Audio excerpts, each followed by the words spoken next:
첫 교섭단체 대표연설에 나선 유승민 새누리당 원내대표가 처음 꺼낸 단어는 세월호였습니다. 인양이 가능하기만 하다면 비용은 문제가 될 수 없다며 정부의 결단을 촉구했습니다. 국가는 왜 존재합니까? 우리 정치가 이분들의 눈물을 닦아드려야 하지 않겠습니까? 기술적 검토를 조속히 마무리 짓고 그 결과 인양이 가능하다면 세월호는 온전하게 인양해야 합니다. 진심 어린 발언에 지켜보던 세월호 유가족들은 눈물을 훔쳤습니다. 유 원내대표의 연설에는 기존 여당 인사들에게선 들을 수 없었던 단어들이 대거 등장했습니다. 빈곤층, 실업자, 비정규직, 초단시간 근로자, 신용불량자, 영세 자영업자와 소상공인, 그분들의 행복을 위해 당이 존재하겠습니다. 여당이 깎아내리기 바빴던 고 노무현 대통령을 치켜세웠고 10년 전 노무현 대통령은 대한민국 대통령으로서 처음으로 양극화를 말했습니다. 양극화 해소를 시대의 과제로 제시했던 그분의 통찰을 저는 높이 평가합니다. 소신을 피력하며 정부 정책에도 반기를 들었습니다. 국가 재정 때문에 공무원 연금 개혁의 진통을 겪으면서 별 효과도 없는 단기 부양책에 막대한 재정을 낭비해서야 되겠습니까? 정세 없는 복지는 허구임이 입증되고 있습니다. 창조 경제를 성장의 해법이라고 자부할 수는 없습니다. 야당에서는 이례적으로 극찬이 쏟아졌습니다. 보수가 나아가야 할 방향을 보여준 명연설이었습니다. 진영 논리에 빠지는 건 마치 독재와도 같다며 진정한 협치를 제안하는 것으로 연설을 마무리한 유 원내대표는 처음부터 끝까지 보좌진의 도움 없이 직접 원고를 쓴 것으로 알려졌습니다. 박근혜 전 대통령과 바른정당의 유승민 의원의 불편한 관계는 하루 이틀의 이야기가 아니죠. 박 전 대통령이 유승민 의원의 불편해하는 분위기는 안종범 3차 수첩에서도 엿볼 수 있었습니다. 강현석 기자의 단독 보도입니다. 박근혜 전 대통령의 유승민 당시 새누리당 의원에 대한 반감은 국무회의 모두 발언에서 잘 드러납니다. 신뢰를 어기는 배신의 정치는 반드시 선거에서 국민들께서 심판을 해 주셔야 할 것입니다. 유 의원을 견제하고자 하는 박 전 대통령의 마음은 검찰이 확보한 안종범 3차 수첩에도 고스란히 담겨 있습니다. 지난해 7월 3일 수첩에 담긴 K2 이전 유승민공 X라는 지시 내용입니다. 8일 뒤 이뤄진 대구 K2 군공항 이전 방침을 가리키는데 유 의원이 오랫동안 공들인 지역 수건 사업이기도 합니다.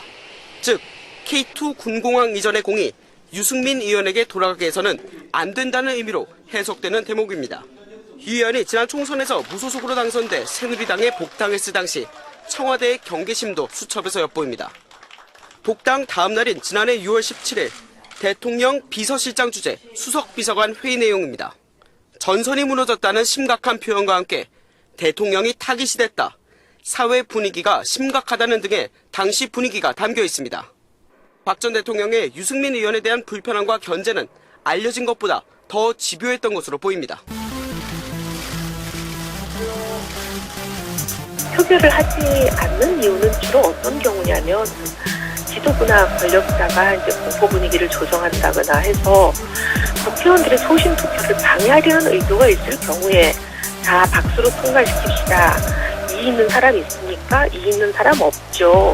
이런 식으로 하는 비판식밖에 없습니다. 그럴 경우에 이제 감히 눈밖에 날까 무서워서 반대하지 못하게 하는 그런 방식이죠. 이런 것은 미수적인 방식이라고 보기 어렵습니다.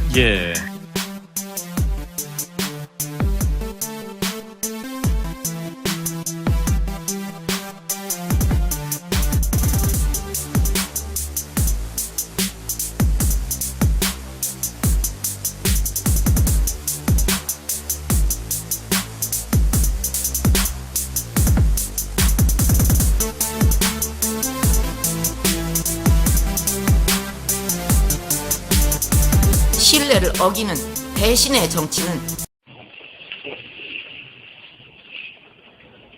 존경하는 국민 여러분, 당원 동지 여러분, 저는 오늘 새누리당 의원 총회의 뜻을 받들어 원내대표직에서 물러납니다. 무엇보다 국민 여러분께 사죄의 말씀을 드립니다. 고된 나라를 살아가시는 국민 여러분께 저희 새누리당이 희망을 드리지 못하고 저희 거취 문제를 둘러싼 혼란으로 큰 실망을 드린 점은 누구보다 저희 책임이 큽니다. 참으로 죄송한 마음입니다. 오늘 아침 여의도에 오는 길에 지난 16년간 매일 스스로에게 묻던 질문을 또 했습니다. 나는 왜 정치를 하는가? 정치는 현실에 발을 딛고 열린 가슴으로 숭고한 가치를 추구하는 것입니다. 진흙에서 연꽃을 피우듯 아무리 욕을 먹어도 결국 세상을 바꾸는 것은 정치라는 신념 하나로 저는 정치를 해왔습니다. 평소 같았으면 진작 던졌을 원내대표 자리를 끝내 던지지 않았던 것은 제가 지키고 싶었던 가치가 있었기 때문입니다. 그것은 법과 원칙 그리고 정의입니다. 저희 정치 생명을 걸고 대한민국은 민주공화국임을 천명한 우리 헌법 1조 1항의 지엄한 가치를 지키고 싶었습니다. 오늘이 다소 혼란스럽고 불편하더라도 누군가는 그 가치에 매달리고 지켜내야 대한민국이 앞으로 나아간다고 생각했습니다. 지난 2주간 저희 미련한 고집이 법과 원칙, 정의를 구현하는 데 조금이라도 도움이 되었다면 저는 그 어떤 비난도 달게 받겠습니다. 거듭 국민 여러분과 당원 동지 여러분의 용서와 이해를 구합니다. 임기를 못 채우고 물러나면서 아쉬움이 있습니다.